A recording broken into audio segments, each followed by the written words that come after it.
Hello, I'm Hannah, and this is Hannah's Books.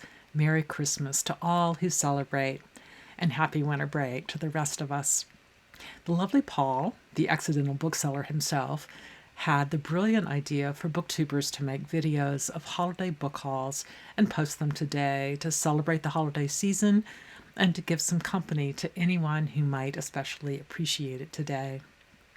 I have a handful of books from the recent NYRB sale here in the US, a couple of volumes I picked up at a local used bookstore, and one more that I found at a little free library as I walked home from an appointment yesterday. So let's get started. For a long time, I've loved looking at Greg's beautiful bookshelves over at Another Bibliophile Reads, the rows of colorful but still somewhat muted editions from NYRB. And while I have quite a number of books from that publisher, I've never taken them out of their literary contexts and shelved them together. But I'm thinking about giving that a try.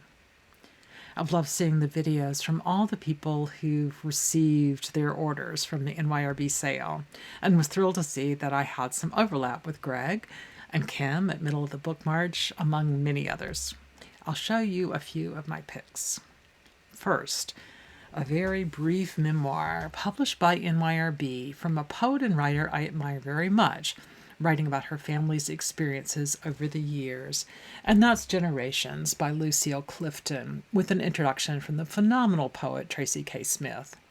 Clifton talks about the struggles that her African American family went through in the U.S. South throughout the generations, but also all the love and connection they felt with each other and their communities. I really love one of the quotes on the back of the book from another writer I adore, Elizabeth Alexander. She writes, "Of great poets whose poems are kin to Clifton's, I think of Emily Dickinson. To Dickinson's intense compression, Clifton adds explicit historical consciousness." Sounds perfect for this historian.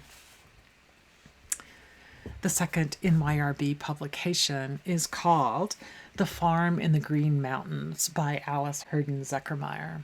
Although the author grew up in Germany, in the decade before World War II, she moved eventually to the woods of New Hampshire in the far northeast of the United States.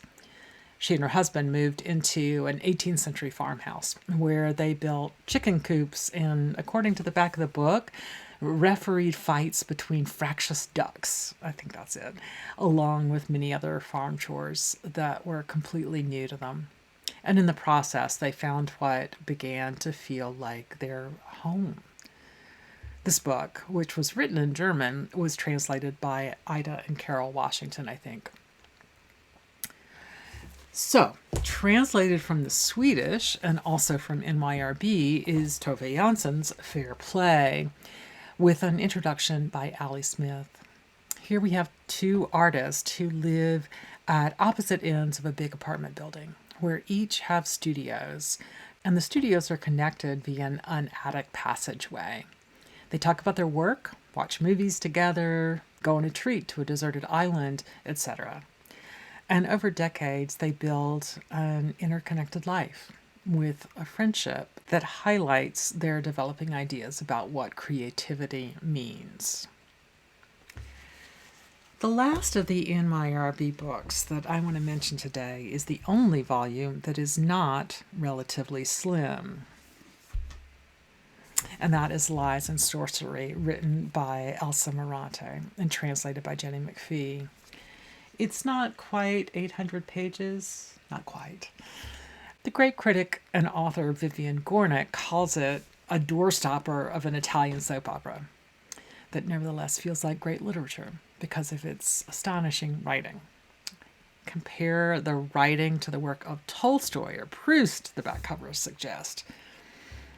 I picked up Lies and Sorcery at the strong recommendation of Sebastian at the Booked Escape Plan, and it was beautifully timed. The very next day, I ran across an extraordinarily affordable copy of another book he recommended, Independent People, by the author Halldor Laxness, whose name I might be mispronouncing, in a lovely but worn Everyman's Classic edition.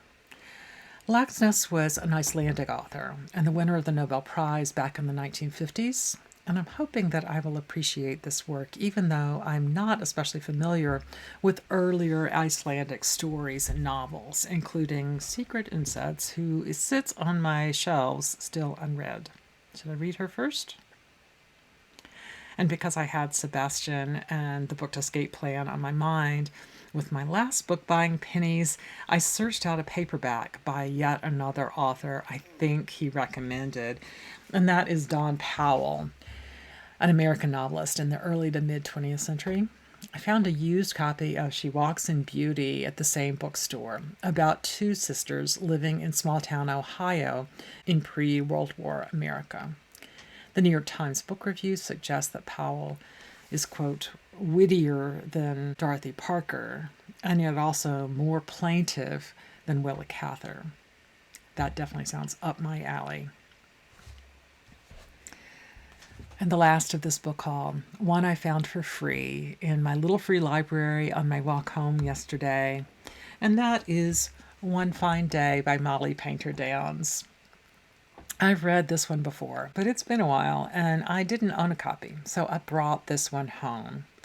The story takes place in an English village post-World War II, where the ghosts of the war shaped how a family tried to go forward in a changed world. All right, well, that's it for this special Christmas Day book haul. I'm so glad to have your company today here on Booktube. Thank you, and Happy New Year.